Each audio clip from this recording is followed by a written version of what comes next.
সবাই চালের পায়েস করে, আমি আজকে ডাবের পায়েস করব। আজকে ডাবের পায়েস রান্না করব।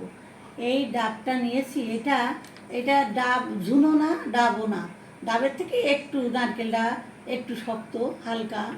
এই ডাবটা নিয়েছি 1 কেজি, 1 লিটার দুধ নিয়েছি, মিশ্রি নিয়েছি, কাজু বাদাম নিয়েছি, কিশমিশ নিয়েছি আর এলাচ নিয়েছি। এখন আমি এই ডাবটা ভেঙে এটা ব্লেন্ডারে ব্লেন্ড করে নেব আর এই ইলাচটা গুঁড়ো করে নেব। আশা করি রেসিপিটা ভালো লাগবে, আপনারা দেখতে থাকেন আমি কি করি না করি।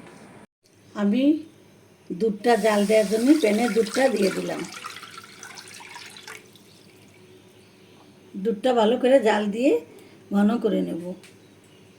হয়ে গেছে, কত সুন্দর জাল হয়ে গেছে, ঘন হয়ে গেছে।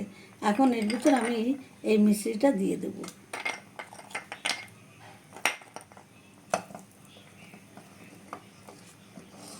এই মিষ্টিটা আস্তে আস্তে গলে যাবে এর ভিতর। মিষ্টিটা গলে গেছে, দেখেন দুধটাও ঘন হয়ে গেছে, মিষ্টিটাও গলে গেছে। এইবার আমি এই নারকেলটা আমি দিয়ে দেবো। এই ডাবের যে এটা নারকেলটা, এটা এখন আমি ব্লেন্ড করে নিয়েছি, এটা আমি এর ভিতর দিয়ে দেবো।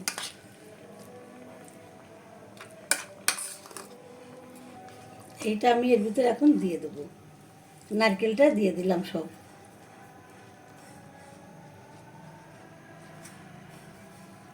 দিলাম এখন আমি এই কাজুটা দিয়ে দেবো, এই কিশমিশটা দিয়ে দেবো।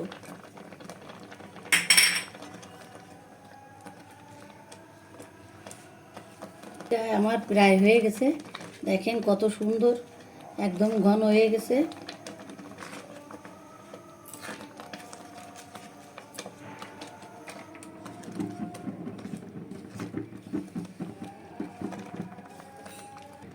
এবার আমি এই ইলাচের গুঁড়োটা দিয়ে দেবো এর ভিতর।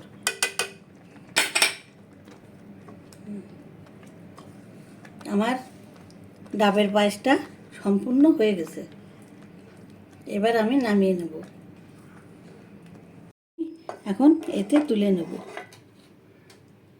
খুব সুন্দর সেন্ট বেরিয়ে গেছে, খুব সুন্দর হয়েছে। এখন আমি এটা তুলে নেব।